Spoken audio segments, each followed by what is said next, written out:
नमस्कार बंधुरा आज আমি চলে এসেছি আরেকটা রেসিপি নিয়ে। প্রত্যেকটা দিন মানে প্রত্যেকটা নতুন নতুন রেসিপি। আজকে বানাবো একটা একদম ইউনিক রেসিপি। সেজন্য কেটে নিয়েছি বেগুন, সজনে ডাঁটা আর আলু লম্বা লম্বা করে কেটে নিয়েছি। বেগুনটা কেটে তো জলে ভিজিয়ে রাখতে হবে, নাহলে কালো দাগ হয়ে যাবে।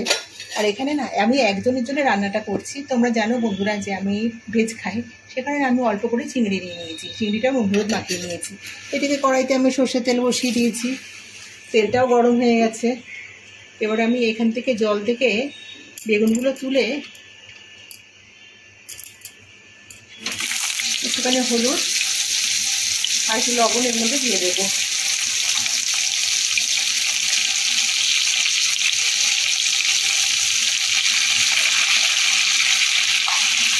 ভাজা ভাজা করে নেবো বেগুনটাকে, মশলা করে নেবো। সেদিনে নিয়ে নিচ্ছি সর্ষে, 4 চামচে 2 চামচ সর্ষে, 1 চিমটে নুন দিয়ে শুকনো আগে ঘুরিয়ে নেব।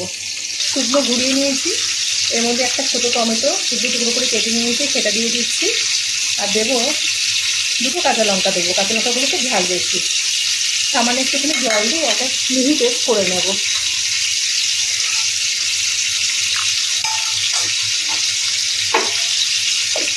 বেগুনটা লাল লাল করে ভাজা হয়ে গেছে, বেগুনগুলো তুলে নেব।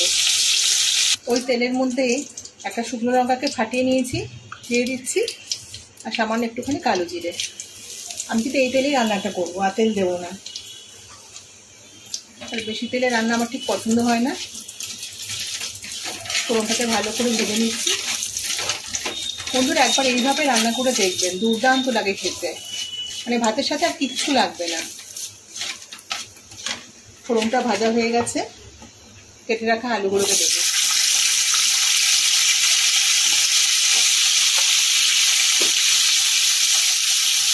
লবণ দিয়ে দেবো।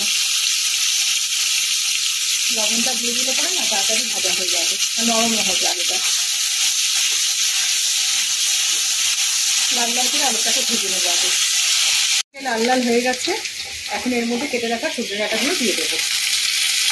আবার একটু ভালো করে নেড়ে চেড়ে যাবো। এখন কেটে রাখা সর্ষে, কাঁচা লঙ্কা, টমেটো পেস্টটা এর মধ্যে দিয়ে দিলাম। দেবো সামান্য একটুখানি জিরের গুঁড়ো।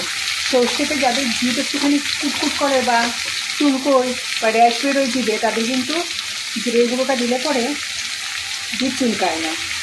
পরিমাণ মতো হলুদের গুঁড়ো দিয়ে দিলাম।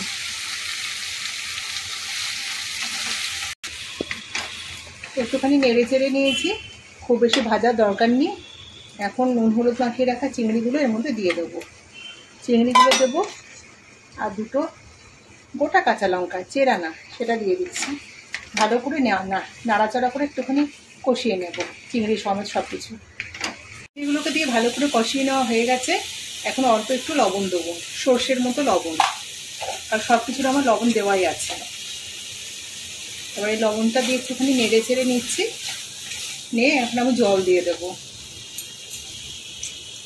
আলু সজনে ডাঁটাগুলো সেদ্ধ হতে দেবো। আমি কিন্তু বেগুনটা এখন দেবো না। ভেজে রাখা বেগুনটাকে রেখে দিচ্ছি সাইডে।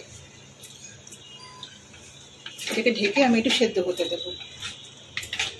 আলুগুলো সেদ্ধ হয়ে গেছে। এখন এর মধ্যে সামান্য একটুখানি চিনি দিয়ে দেবো। আমি সব রান্নাতেই চিনির ব্যবহারটা করি। এবার এই ভেজে রাখা বেগুনগুলো এর মধ্যে দেবো। বেগুনগুলো যেহেতু প্রথম থেকে আমি ভেজে নিয়েছি, একদমই নরম, তাই আগে আমি দিইনি। আগে দেওয়ার কোনো দরকার ছিল না। দিয়ে ভালো করে নেড়ে চেড়ে নেব। আমাদের এই রেসিপিটা কিন্তু তাই হয়ে এসেছে। এটা গরম ভাতের সাথে এটা হলে কিন্তু আর কিচ্ছু লাগবে না। 1 মুঠো চাল কিন্তু একটু বেশিই বসাতে হবে এইরকম একটা রেসিপি থাকতে পারে। মানে দুর্দান্ত স্বাদের রেসিপি।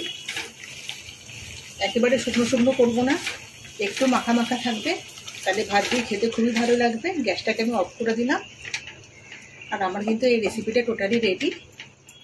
বন্ধুরা এইভাবে একবার বানিয়ে দেখো। চিংড়ি তো আমরা অনেকভাবে খাই, এইভাবে বানিয়ে দেখো, দুর্দান্ত লাগে। তো রেসিপিটা কেমন লাগলো অবশ্যই কমেন্টে জানিও। রেসিপিটা ভালো লেগে থাকলে একটা করে লাইক দিও বন্ধুরা। এখন তোমরা কিন্তু লাইক একদম দিচ্ছ না। প্লিজ বন্ধুরা একটা করে লাইক দিও। তোমাদের একটা লাইক কিন্তু আমাকে আরেকটা নতুন বন্ধুর কাছে পৌঁছে দেয়। আর যে সমস্ত নতুন বন্ধুরা আমাকে এখনও আমার চ্যানেলটাকে সাবস্ক্রাইব করোনি, আমাকে বন্ধু করোনি, অবশ্যই আমার চ্যানেলটাকে সাবস্ক্রাইব করে আমার পাশে থেকো। আর পুরনো বন্ধুদেরও বলছি তোমরাও আমার পাশে থেকো সবসময়।